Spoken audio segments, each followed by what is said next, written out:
Hello साथियों, आज के इस वीडियो में हम संविधान संशोधन से बनने वाले महत्वपूर्ण प्रश्नों के बारे में चर्चा करने वाले हैं, जो कि state PCS one day exam सभी परीक्षाओं के लिए अत्यंत महत्वपूर्ण होने वाले। चाहे आप एसएससी का एग्जाम दे रहे हो, चाहे रेलवे एमटीएस किसी का भी जिससे संबंधित ये टॉपिक है, अगर संविधान संशोधन उसमें है तो उसमें जरूर उसके लिए इम्पोर्टेंट क्वेश्चन बन सकते हैं।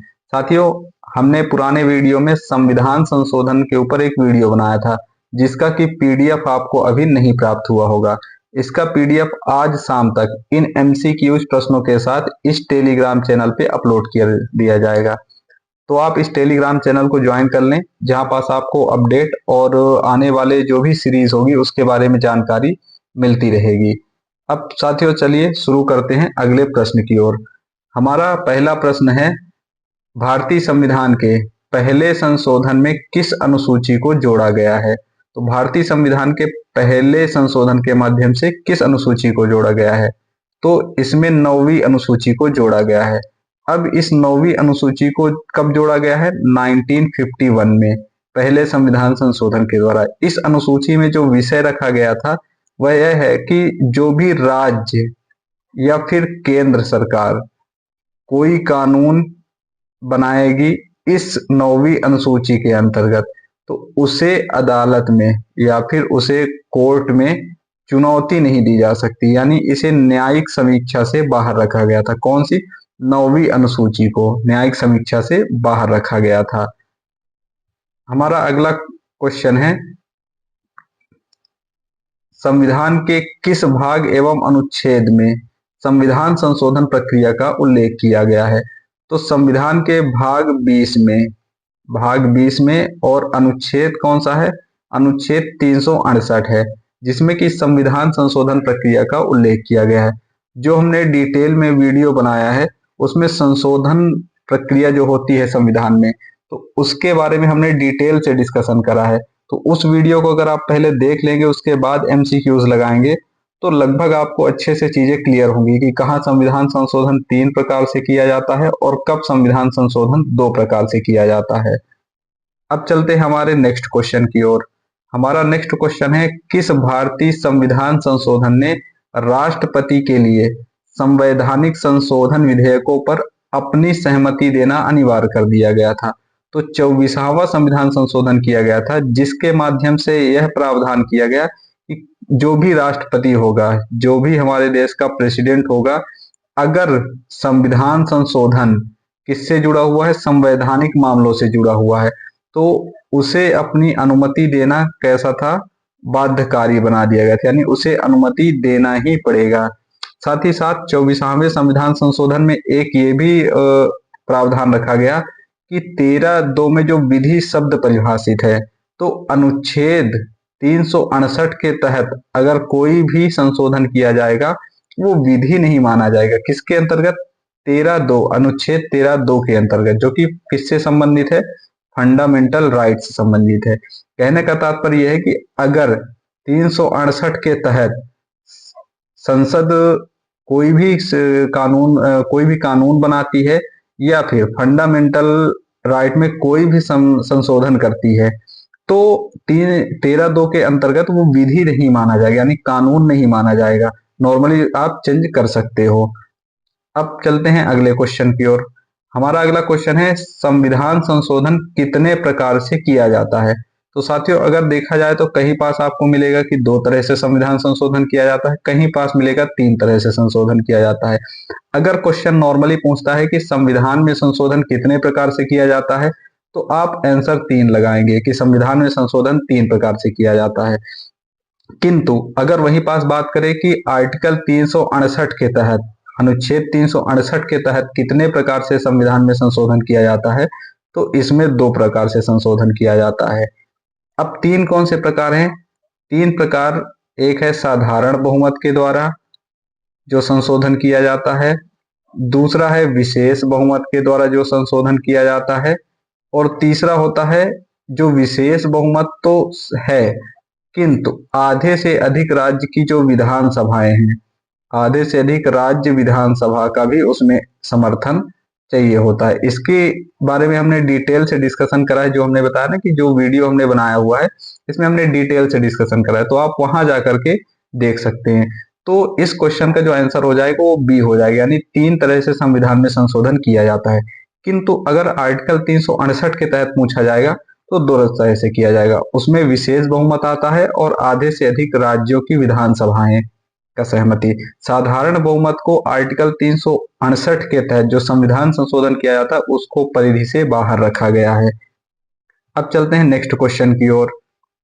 हमारा अगला प्रश्न है, संविधान संशोधन हेतु विधेयक सर्वप्रथम कहाँ प्रस्तुत किया जाता है?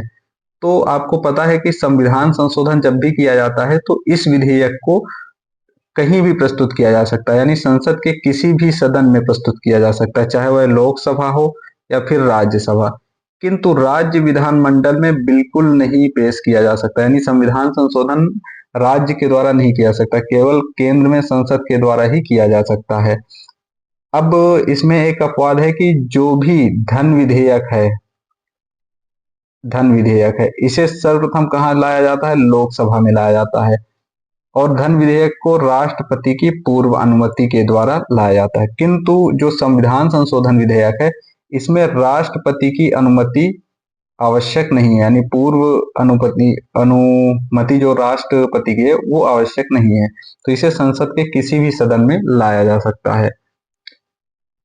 हमारा नेक्स्ट क्वेश्चन है, संविधान की 8वीं अनुसूची में सिंधी भाषा को किस संवैधानिक संशोधन द्वारा शामिल किया गया है?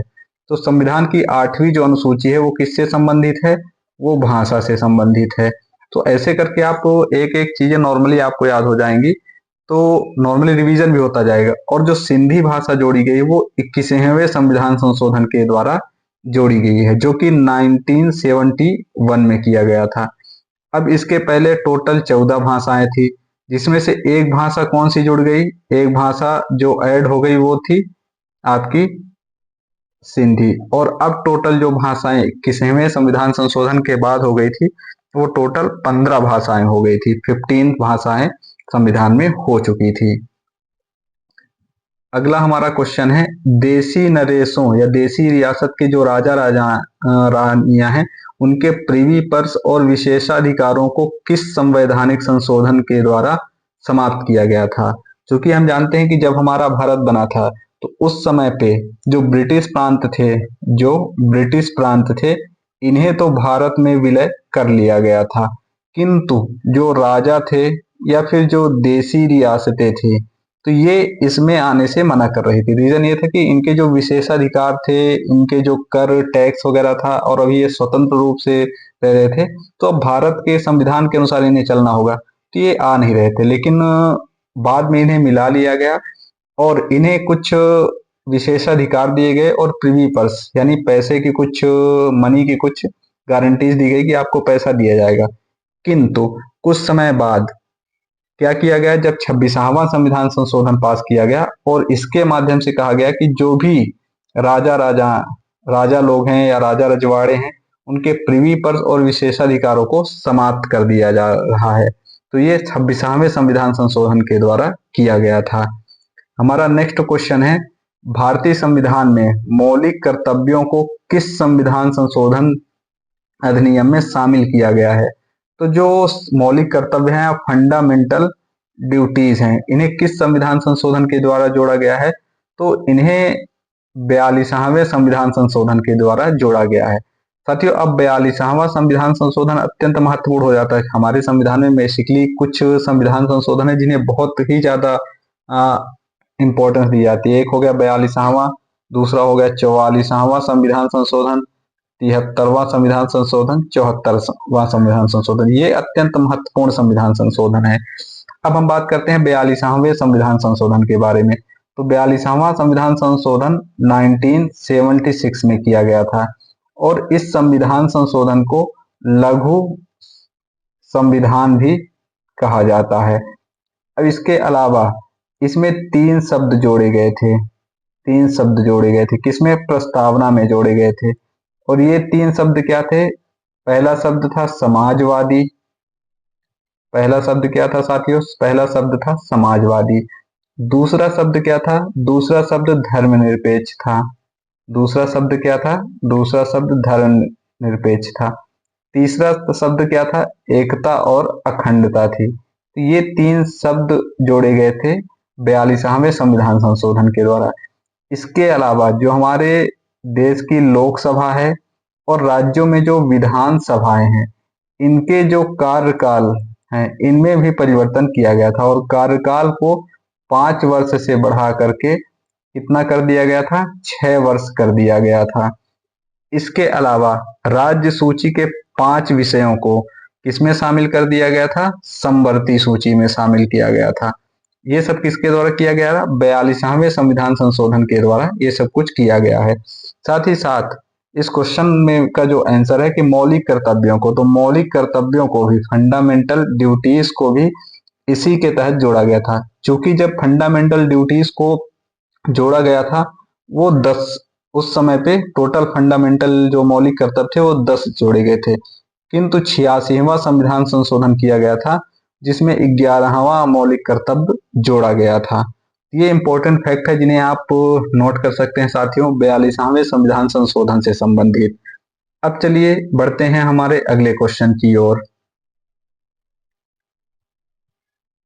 यहाँ पास लिखा ही भी है कि 51A 1976 42वें संविधान संशोधन के द्वारा स्वर्ण सिंह समिति, यानी जो मौलिक कर्तव्य जोड़े गए थे वो पार्ट यानी भाग 4A अनुच्छेद 51A जोड़ा गया था।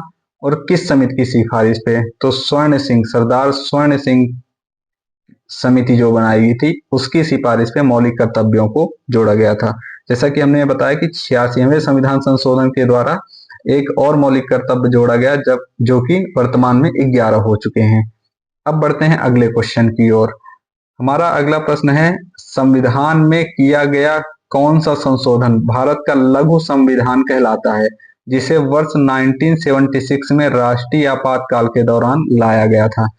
तो अभी हमने बात की है, तो 42वां संविधान संशोधन जो है उसे हम क्या कहते हैं? लघु संविधान भी कहा जाता है।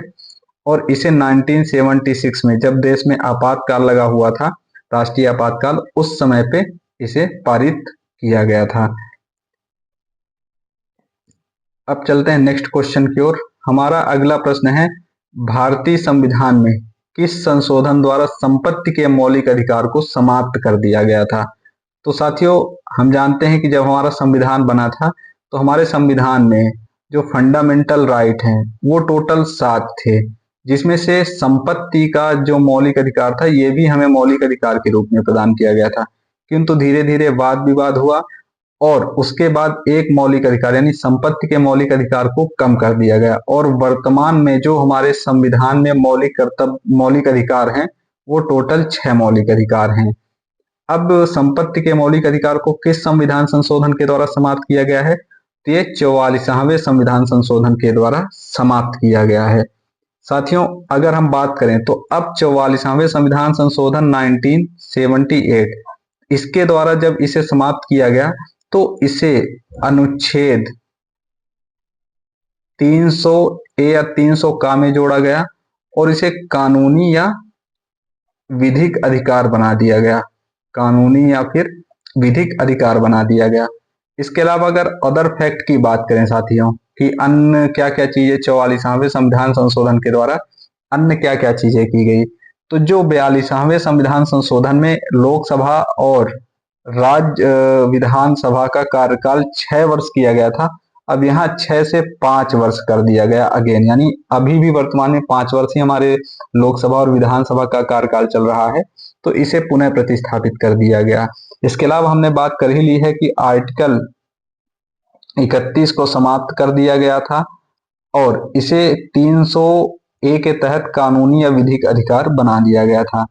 इसके अलावा अगर हम बात करें तो जो हमारे यहाँ राष्ट्रीय आपातकाल लगता था उसमें एक वर्ड था आंतरिक अशांति, आंतरिक अशांति, तो इसके स्थान पर इसी संविधान संशोधन के द्वारा सशस्त्र विद्रोह को प्रतिस्थापित कर दिया गया, यानी अब आंतरिक अशांति के स्थान पर सशस्त्र विद्रोह वर्ड को उपयोग किया जाने लगा। इसके अलावा इस संविधान संशोधन के माध्यम से जो वाइस प्रेसिडेंट के निर्वाचन संबंधी हैं, प्रेसिडेंट या उच्चतम न्यायालय के निर्वाचन संबंधी चीजें हैं, उन्हें भी इसी संविधान संशोधन के द्वारा चेंजेस किया गया था। अब चलते हैं हम अगले क्वेश्चन की ओर। हमारा नेक्स्ट क्वेश्चन है, भारत के संविधान में 10वीं अनुसूची को किस संशोधन के माध्यम से जोड़ा गया था? साथियों, अगर बात करें 10वीं अनुसूची को, तो यह 52वें संविधान संशोधन के माध्यम से जोड़ा गया था। 52वां संविधान संशोधन किससे संबंधित है? दल बदल से, यानी कोई भी राजनीतिक दल या फिर उस दल के जो भी सदस्य हैं, अगर वह एक पार्टी से, यानी अगर ये पार्टी ए है और ये पार्टी बी है, एक तरह से आप कह सकते हो ये राजनीतिक दल है, तो इससे इसमें आता है या इसका सदस्य इसमें आता है, तो उसकी अयोग्यता संबंधी या फिर जो भी एक्शन लिए जाते हैं उसके लिए कानून बना करके 52वें संविधान संशोधन के द्वारा 10वीं अनुसूची जोड़ दी गई थी। और इसी के आधार पर जो राजनीतिक दल के सांसद हैं, जो भी इधर उधर, चाहे वह राज्य विधानसभा के सदस्य हों चाहे कहीं के भी हों, तो उनकी अयोग्यता का प्रावधान इसी संविधान संशोधन के माध्यम से जोड़ा गया था। अब चलते हैं नेक्स्ट क्वेश्चन की ओर। हमारा अगला क्वेश्चन है साथियों, भारतीय संविधान के 61वें संविधान संशोधन में निम्न में से कौन सा संशोधन किया गया था? तो कौन सा संशोधन किया गया था, यानी क्या चीज ऐड की गई थी 61वें संविधान संशोधन के द्वारा? ऑप्शन है आपके, मंत्रिपरिषद के आकार को विधायी सदस्यों की संख्या के 15% तक सीमित कर दिया गया, मतदान के लिए आयु 21 वर्ष से घटाकर 18 वर्ष कर दी गई, उड़िया के लिए ओडिया शब्द प्रतिस्थापित किया गया, और अरुणाचल प्रदेश को पंचायती राज संस्थानों में अनुसूचित जातियों के लिए आरक्षण की छूट प्रदान की गई। साथियों, जो 61वां संविधान संशोधन किया गया था, तो इसके माध्यम से मतदान की आयु को 21 वर्ष से घटा करके 18 वर्ष कर दिया गया था, यानी इसका ऑप्शन बी सही हो जाएगा। अब बढ़ते हैं अगले क्वेश्चन की ओर, और हमारा अगला क्वेश्चन है, किस संवैधानिक संशोधन अधिनियम द्वारा लोकसभा सीटों की अधिकतम संख्या 545 निर्धारित की गई थी? तो साथियों, अगर ये बात की जाए कि जो लोकसभा की सीटें थी, तो पहले कितनी थी? पहले लोकसभा की जो सीटें अवेलेबल थी वो 530 सीटें थी, किंतु संविधान में संशोधन किया गया 31वां, और उसके द्वारा 25 सीटें बढ़ाई गई, और वर्तमान में टोटल 545 सीटों का प्रावधान किया गया, यानी सीटों को बढ़ा करके कितना कर दिया गया? 545 कर दिया गया। अब हमारा नेक्स्ट क्वेश्चन है, सिक्किम को पूर्णतः राज्य का दर्जा किस संविधान संशोधन अधिनियम द्वारा दिया गया था? तो जो सिक्किम को पूर्ण राज्य का दर्जा दिया गया, तो 36वें संविधान संशोधन के माध्यम से दिया गया था। इसके पहले 35वां संविधान संशोधन किया गया था, जिसमें सिक्किम को सह राज्य का दर्जा दिया गया था, किंतु चूंकि उधर साइड चीन वगैरह अटैच है और आने वाले समय में समस्याओं का सामना करना पड़ सकता था भारत को, इसीलिए 36वां संविधान संशोधन तुरंत किया गया और सिक्किम को पूर्णतः राज्य का दर्जा दे दिया गया। हमारा नेक्स्ट क्वेश्चन है, किस संविधान संशोधन अधिनियम द्वारा राज्य लोक सेवा आयोग के अध्यक्ष एवं सदस्यों की सेवानिवृत्ति की आयु सीमा 60 वर्ष से बढ़ाकर 62 वर्ष कर दी गई है? तो साथियों, 41वां संविधान संशोधन किया गया था, जिसके माध्यम से जो सेवानिवृत्ति की आयु थी किसकी? राज्य लोक सेवा आयोग, यानी स्टेट पीसीएस जो भी होते हैं उनके अध्यक्ष और सदस्यों की जो रिटायर्ड होने की आयु थी वो 60 से बढ़ा करके 62 वर्ष कर दी गई थी। अब चलते हैं नेक्स्ट क्वेश्चन की ओर। अगला क्वेश्चन है, शिक्षा को किस संविधान संशोधन के द्वारा राज्य सूची से समवर्ती सूची में लाया गया था? तो साथियों, हमने बात की थी कि जो 42वां संविधान संशोधन हुआ था, उसमें 5 विषयों को राज्य सूची से किसमें स्थानांतरित कर दिया गया था? समवर्ती सूची में स्थानांतरित कर दिया गया था। अब वो 5 विषय कौन कौन थे? एक वन संपदा था, एक जनसंख्या से संबंधित था, एक शिक्षा था, ऐसे ही कुछ और विषय थे जिन्हें क्या किया गया था? राज्य सूची से समवर्ती सूची में शामिल कर लिया गया था। अब चलते हैं नेक्स्ट क्वेश्चन की ओर। तो नेक्स्ट क्वेश्चन है, शिक्षा को किस संविधान संशोधन के द्वारा राज्य सूची, सेम रिपीट क्वेश्चन हो गया साथियों, 42वां इसका राइट आंसर हो जाएगा। अब चलते हैं नेक्स्ट क्वेश्चन की ओर। हमारा अगला क्वेश्चन है, किस संविधान संशोधन अधिनियम द्वारा स्वतंत्रता के मौलिक अधिकारों की संख्या को 7 से घटाकर 6 किया गया था? तो साथियों 44वां संविधान संशोधन किया गया था, जिसके द्वारा संपत्ति के अधिकार को, जो संपत्ति का अधिकार था, क्योंकि पहले मौलिक अधिकार था, इसे हटा करके 300A के तहत कानूनी या विधिक अधिकार बना दिया गया था।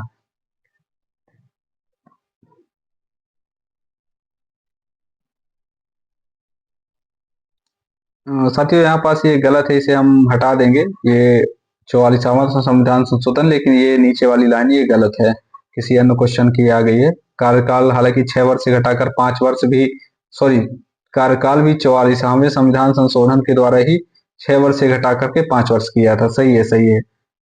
नेक्स्ट क्वेश्चन में चलते हैं। हमारा नेक्स्ट क्वेश्चन है, संविधान का निम्नलिखित में से कौन सा एक संशोधन संघ शासित प्रदेश दिल्ली को राष्ट्रीय राजधानी क्षेत्र में संपरिवर्तित करता है? तो साथियों 69वां संविधान संशोधन किया गया था, जिसके माध्यम से यह किया गया था कि दिल्ली को राष्ट्रीय राजधानी क्षेत्र घोषित किया जाए और दिल्ली में विधानसभा, इसी के संशोधन के माध्यम से क्या किया गया था कि दिल्ली में विधानसभा होगी और उस विधानसभा में मंत्री परिषद का भी गठन किया जाएगा। तो ये प्रावधान 69वें संविधान संशोधन के द्वारा किया गया था। हमारा नेक्स्ट क्वेश्चन है, भारत के 73वें संविधान संशोधन का संबंध किससे है? केंद्र राज्य संबंध से है, शहरी स्थानीय सरकारी निकाय से है, संसद सदस्यों के वेतन और विशेषाधिकार से संबंधित है, पंचायती राज व्यवस्था से संबंधित है? तो 73वां जो संविधान संशोधन है वो बेसिकली पंचायती राज व्यवस्था से संबंधित है। अगर हम बात करें 73वें संविधान संशोधन के बारे में, तो साथियों कुछ इंपॉर्टेंट फैक्ट हैं जो कि 73वें संविधान संशोधन से संबंधित है, इन्हें आप नोट डाउन कर लीजिए। 73वां संविधान संशोधन 1992 में किया गया था और इसके द्वारा 11वीं अनुसूची जोड़ी गई थी, 11वीं अनुसूची जोड़ी गई थी, जिसमें कि 29 विषय सम्मिलित थे। इसके अलावा इसमें एक भाग भी जोड़ा गया जो कि भाग 9 था। इसके अलावा ये किससे संबंधित था? पंचायती राज व्यवस्था से, यानी पंचायतों से संबंधित जो संविधान संशोधन था वो कौन था? 73वां संविधान संशोधन था। इसे आप नोट डाउन कर लीजिए क्योंकि ये हट जा रहा है साथियों बार बार। अब चलते हैं नेक्स्ट क्वेश्चन की ओर। हमारा नेक्स्ट क्वेश्चन है, किस संशोधन में नगरीय स्थानीय सरकारों को संवैधानिक दर्जा दिया गया था? तो ये 74वें संविधान संशोधन के द्वारा क्या दिया गया था? नगरीय स्थानीय सरकारों को संवैधानिक दर्जा दिया गया था। अब अगर बात करें 74वें संविधान संशोधन के फैक्ट के बारे में, तो इसके द्वारा 12वीं अनुसूची जोड़ी गई थी जिसमें कि 18 विषय थे। 12वीं अनुसूची जोड़ी गई और इसमें कुल 18 विषय थे। इसके अलावा इसमें एक भाग 9 का जोड़ा गया, भाग 9 का जोड़ा गया और ये किससे संबंधित था? नगर निगम, नगर पालिका या फिर नगर परिषद से संबंधित था।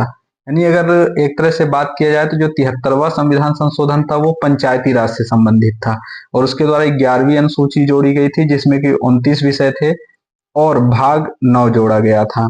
और 74वें संविधान संशोधन के द्वारा 12वीं अनुसूची यानी एक एक आप बढ़ाते जाओ और 18 विषय थे, भाग 9A ऐड किया गया। अब चलते हैं नेक्स्ट क्वेश्चन की ओर। हमारा अगला क्वेश्चन है, भारतीय संविधान के संशोधनों में से कौन सा संशोधन केंद्रीय मंत्रिमंडल के आकार को सीमित करता है? यानी क्वेश्चन यह है साथियों कि जो केंद्रीय मंत्रिमंडल होता है उसके आकार को, क्योंकि पहले के समय में क्या होता था कि जो मंत्रिमंडल होता था या मंत्रिपरिषद, इसमें कोई भी संख्या नियत नहीं होती थी। संख्या क्या होती थी? नियत नहीं होती थी कि कितने मंत्री बनेंगे, अपनी मनमर्जी से मंत्रियों को बना दिया जाता था, 50, 60, 80, 20 जो भी है। लेकिन एक संविधान संशोधन किया गया जो कि 91वां था। इसके माध्यम से ये संविधान संशोधन किया गया, चाहे वह लोकसभा हो चाहे विधानसभा हो, यहाँ पास जो मंत्री परिषद की यानी मंत्रिमंडल की जो संख्या है या आकार है वो 15% होगा। 15% किसका? लोकसभा में टोटल जो भी सीट होंगी, जो भी टोटल सीट होंगी उसका 15%। सेम यही चीज विधानसभा में भी लागू की गई। अब एक इंपॉर्टेंट बात है, क्या इसमें प्रधानमंत्री शामिल होगा या क्या इसमें चीफ मिनिस्टर सीएम शामिल होगा? तो साथियों हाँ, प्रधानमंत्री, क्योंकि प्रधानमंत्री भी एक तरह से संसद सदस्य है और वो भी लोकसभा या विधानसभा से लोकसभा से ही लड़के आता है। तो लोकसभा में जब भी होगा तो क्या रहेगा कि प्रधानमंत्री उसमें शामिल होगा और विधानसभा में मुख्यमंत्री भी ये 15% में शामिल होगा। क्लियर? अब चलते हैं नेक्स्ट क्वेश्चन की ओर। हमारा अगला क्वेश्चन है, किस संविधान संशोधन अधिनियम द्वारा लोकसभा तथा विधानसभाओं की सीटों की संख्या में वर्ष 2026 तक कोई परिवर्तन न करने का प्रावधान किया गया था? साथियों अगर हम बात करें तो जो संविधान संशोधन किया गया था ये 84वां संविधान संशोधन था, जिसमें ये कहा गया कि वर्ष 2026 तक, चूंकि अभी जनगणना नहीं हुई थी कोविड के चलते, 2021 में जनगणना होनी थी लेकिन वो जनगणना नहीं हो पाई।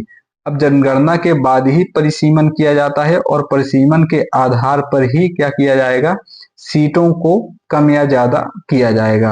हालांकि हमारे देश में अभी तक टोटल 4 बार परिसीमन किया गया है, 1952, 1962, 1972 या 71 कहीं कहीं मिलता है, और इसके अलावा 2002, ये 4 बार हमारे देश में परिसीमन किया गया है। अब 2025-26 में जनगणना कंप्लीट होगी, उसके बाद परिसीमन किया जाएगा और उसके आधार पर लोकसभा और विधानसभा की जो सीटें हैं उनमें परिवर्तन किया जाएगा। हमारा नेक्स्ट क्वेश्चन है, किस संविधान संशोधन अधिनियम द्वारा अनुसूचित जनजातियों यानी एसटी हेतु एक पृथक राष्ट्रीय आयोग की स्थापना का प्रावधान किया गया था? तो साथियों 89वां संविधान संशोधन है जिसके माध्यम से एसटी यानी अनुसूचित जनजाति आयोग को पृथक करने की बात की गई थी।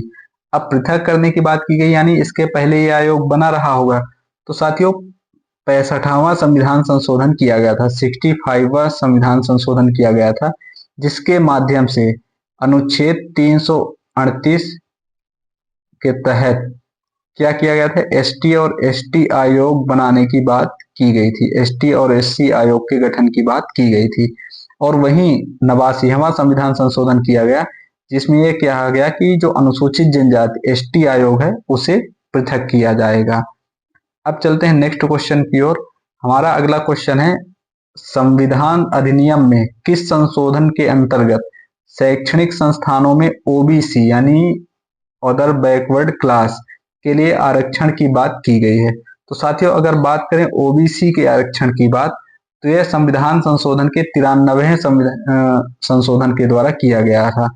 और बात करेगा 99वें संविधान संशोधन की, तो 99वें संविधान संशोधन के द्वारा क्या किया गया था, राष्ट्रीय न्यायिक नियुक्ति आयोग की स्थापना की गई थी, जिसके आधार पर यह कहा गया था कि जो भी उच्च न्यायालयों में या हाई कोर्ट हो या सुप्रीम कोर्ट, इसमें जो न्यायाधीशों की नियुक्ति होती है उसकी कॉलेजियम प्रणाली को समाप्त करने के लिए राष्ट्रीय न्यायिक नियुक्ति आयोग लाया गया था। किंतु बाद में इस संविधान संशोधन को यानी राष्ट्रीय न्यायिक नियुक्ति आयोग को अमान्य घोषित कर दिया गया और वर्तमान में कॉलेजियम प्रणाली ही चल रही है। ठीक साथियों, आज के लिए इतना ही, मिलेंगे नेक्स्ट वीडियो में। अगर ये वीडियो आपको अच्छा लगा हो तो अपने साथियों तक इस वीडियो को शेयर करें और साथ ही साथ इस वीडियो को लाइक करें और कमेंट में बताएं कि और किस टॉपिक के एमसीक्यूज आपको चाहिए। नेक्स्ट वीडियो में हम और भी अन्य टॉपिक के इससे ज्यादा एमसीक्यूज लाएंगे। साथ ही अगर बात करें साथियों तो आप हमारे टेलीग्राम चैनल से जुड़ सकते हैं जिसका लिंक डिस्क्रिप्शन में दे दूंगा। और आज ये सभी जो क्वेश्चंस हैं और जो संविधान संशोधन का पीडीएफ है वो भी आपको इस टेलीग्राम चैनल पे शाम तक देखने को मिल जाएगा। तो मिलते हैं नेक्स्ट वीडियो में, तब तक के लिए थैंक यू।